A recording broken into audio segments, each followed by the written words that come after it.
Selamat malam adik-adik. Kali ini kita akan mendengarkan kisah tentang legenda Nusantara yang berasal dari Pulau Bali, yakni sebuah cerita rakyat Bali. Dengan judul Legenda Kebo Iwa dan Asal-Usul Gunung Batur. Daripada penasaran atau sudah ada yang lupa, yuk kita mulai. Dikisahkan di suatu desa di Pulau Bali. Pada suatu waktu, hiduplah sepasang suami istri yang rukun dan berkecukupan. Namun, kebahagiaan kurang lengkap mereka rasakan. Bertahun-tahun menikah, mereka belum juga dikaruniai keturunan. Setiap hari, mereka tak henti berdoa kepada Sang Hyang Widiwasa agar diberi seorang anak. Hingga suatu hari, doa mereka didengar.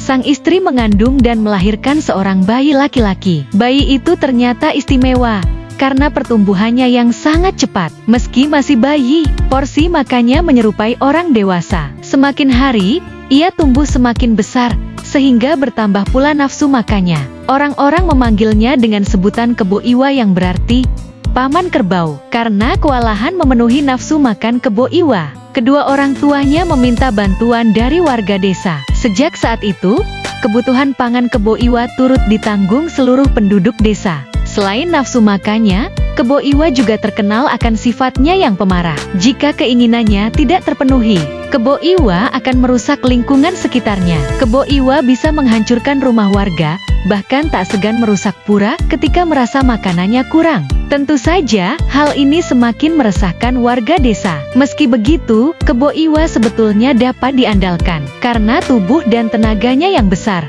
Kebo Iwa kerap dimintai pertolongan untuk mengangkut batu, meratakan tanah, memindahkan bangunan, membendung sungai, hingga menggali sumur. Semua itu Kebo Iwa kerjakan karena imbalan yang disiapkan warga desa baginya, yaitu makanan yang berlimpah. Di sisi lain, warga desa juga cemas ketika penghujung musim hujan tiba. Sebagian besar penduduk yang hidup dari pertanian mengkhawatirkan persediaan bahan pangan ketika musim kering datang. Bagaimana bisa memenuhi kebutuhan Kebo Iwa yang luar biasa besar, sementara kebutuhan pangan mereka sehari-hari saja terbatas? Mereka dilanda ketakutan membayangkan amarah Kebo Iwa yang kelaparan dan dapat mengamuk sejadi-jadinya. Mereka pun berkumpul. Akhirnya, warga berhasil menemukan siasat untuk menyingkirkan Kebo Iwa. Suatu hari, warga menemui Kebo Iwa yang sedang asyik menyantap makanan yang disiapkan untuknya. Para warga menyampaikan keluh kesah mereka, bahwa banyak rumah warga yang rusak akibat ulah Kebo Iwa ketika mengamuk. Kebo Iwa bersikeras bahwa itu terjadi karena kesalahan penduduk desa yang tidak memberi makanan yang cukup untuknya. Warga desa berkata bahwa kekurangan makanan itu terjadi karena gagal panen akibat air yang tidak lagi tersedia di musim kemarau yang berkepanjangan. Tetapi jika Kebo Iwa bisa membuatkan sumur yang besar, pertanian akan kembali subur. Air dari sumur itu akan digunakan warga untuk mengairi sawah-sawah dan lahan pertanian, sehingga tak ada lagi gagal panen dan bahan pangan berkecukupan. Jika sanggup membuatkan sumur besar tersebut, warga meyakinkan Kebo Iwa bahwa mereka akan memberinya makanan seberapapun banyaknya. Membuat sumur adalah hal kecil bagi Kebo Iwa. Ia pun menyetujuinya. Ia tidak sabar membayangkan betapa puas dirinya dengan makanan yang berlimpah. Pada saat yang bersamaan, warga mengumpulkan batu-batu kapur di sekitar tempat galian Kebo Iwa. Setelah bekerja, Kebo Iwa akhirnya kelelahan dan beristirahat untuk makan.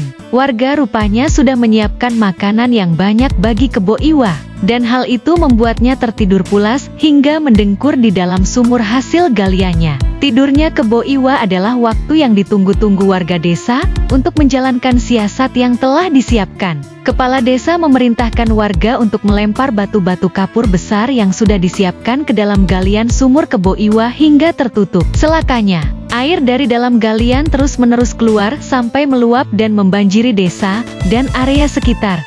Kemudian membentuk sebuah danau besar.